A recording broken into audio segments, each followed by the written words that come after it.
Hi everyone, welcome to my channel. My name is Monique and this is the diary of a B2B boss. This week I actually just closed about $180,000 worth of contracts and I've been super busy, so we were also away in the Caribbean for my family Thanksgiving holiday trip, and honestly I don't really do well on water, but it was just so nice to spend all of that time with family as well. So I actually had full intentions to actually film this whilst I was away in Asia, but in all the craziness and how busy everything got with meeting clients, manufacturers, new prospects, etc., I'm filming this now, 3 months later in December. So I'm based in Colorado. It is absolutely freezing here. And for those of you overseas, that's like -1 Celsius where we're at. But anyways, I'm super excited as we are gearing up for the holiday season. We'll be taking some time off to break with the family next week as well. But anyways, before I dive into all of that, hit the like and subscribe button to follow along with my journey on helping people win. So that's definitely a huge priority for me, and I'm super excited for all that lies ahead. So really excited to tell you a little bit about what I've been up to and really just give you a glimpse of what my life really looks like. So I know when you look at my Instagram, it's kind of like, oh, she's doing car stuff, she's traveling again. I have that little game on my Instagram stories where, like, you know, guess where she's off to this week, right? So anyways, I plan on dropping episodes at least once a week, so stay tuned for the next one. With that in mind, let's go ahead and get started, shall we? So today I want to tell you about getting to China and what that whole first couple of days was like. And so I was out there for about 5 weeks and then really off to another trade show right after that. So in that time frame, I think I did about 3 trade shows. I'll double check on that, but I mean, you'll follow along in this journey here. Mind you, I was literally in Puerto Rico 2 days before for my client's boot camp. So this is Ben Newman's boot camp here. We had Phil Heath and Tim Tebow. It was such a cool experience.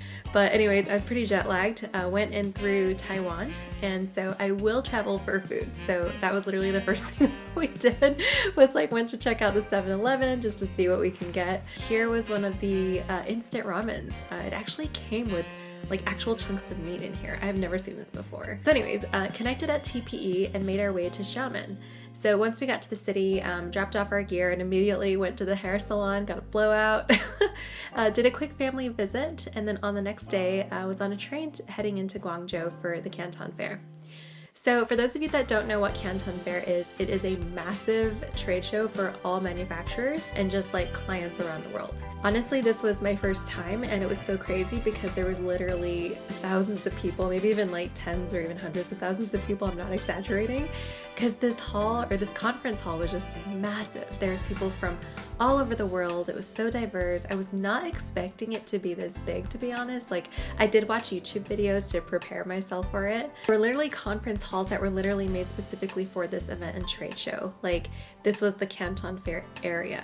And I think it was like 8 to 16 buildings, maybe even more, but that's all I can recall at the moment, just because I remember that we were trying to get dropped off at different buildings, but then because I didn't have our badge yet, there was like, oh no, you have to get dropped off at building 8. No, someone else said you have to get dropped off at building 2. So there was like tons of traffic, and honestly it took about like 45 minutes to an hour to finally get in there after getting dropped off at the wrong spot a couple of times. Anyway, finally found our way into the building and it was super cool. As we were walking the show, I was definitely pretty overwhelmed. I honestly didn't even know where to begin. So just to give you some context, the Canton Fair actually lasts several weeks, and depending on which week you go, it could be like automotive and EVs and consumer electronics, and then another week could be all about like textiles, clothing, stationery, which I was really bummed about because I honestly went to check out the stationery section, but anyways, maybe we'll attend another year. But I got all of the connections that I needed there. And so if you haven't done business in China, everyone uses WeChat. So my routine is basically to have a nice, lovely chat, grab everyone's WeChat, and then just schedule some follow-up meetings for later.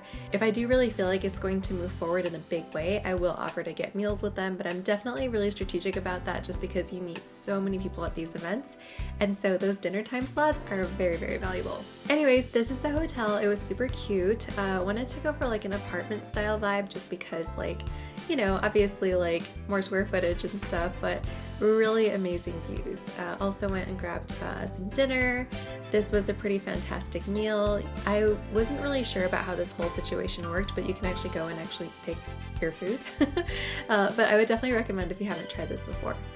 On the next day, I was on a train to meet one of our manufacturers for another client, and this was actually very interesting because during this visit, the client wasn't actually there, so I was basically acting as a representative with a member of my team. So my team was there that can obviously speak Chinese because I can't really speak the language just yet, but I did take my first lesson last week, so I do have a Chinese tutor now. Actually, I did take Mandarin for about a year back at university.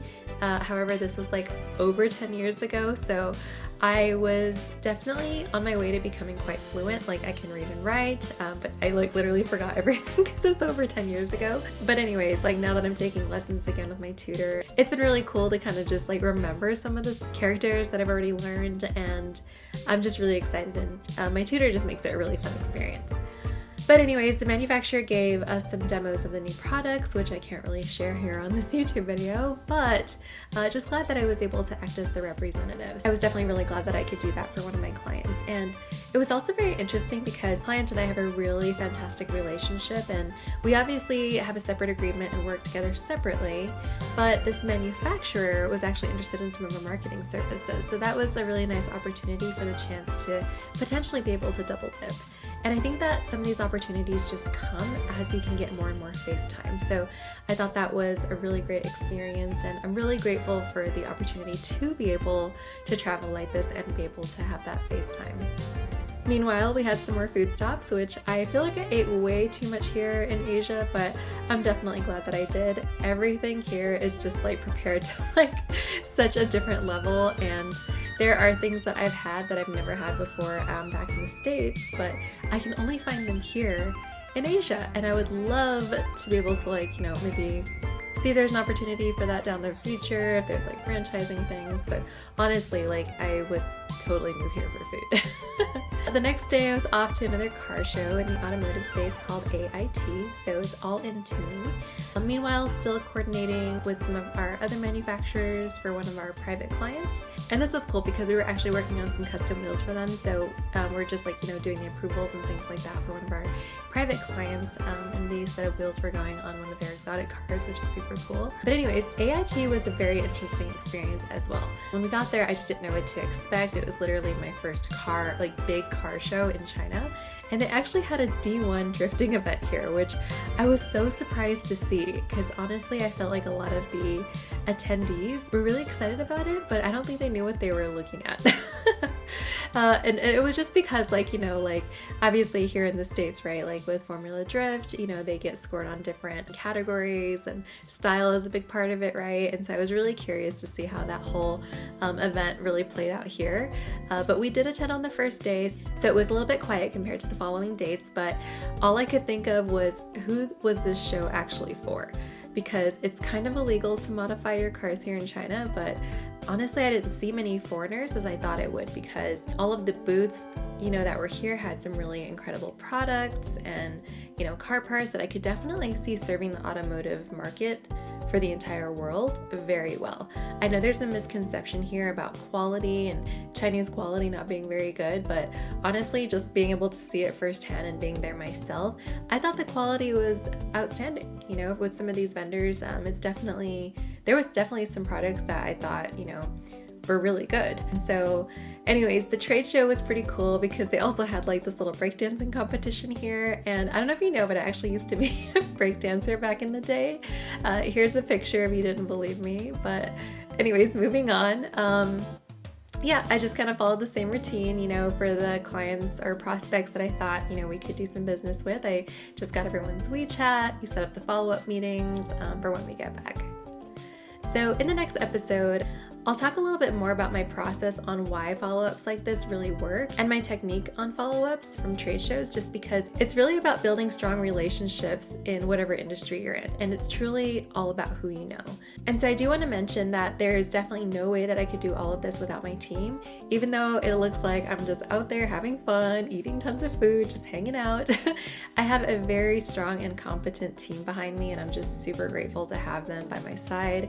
So shout out to my incredible team for just making sure that all of our clients' needs are met, and just for also allowing for me to have the opportunity and the space to be able to go and bring on new clients that we can serve and support. So there you have it. My routine is really just like travel time, getting my hair done, meeting with prospects and clients, eating tons of amazing food, team meetings, and this repeat cycle. So thanks for joining me on this first episode, My Diary as a B2B Boss. Okay, bye-bye.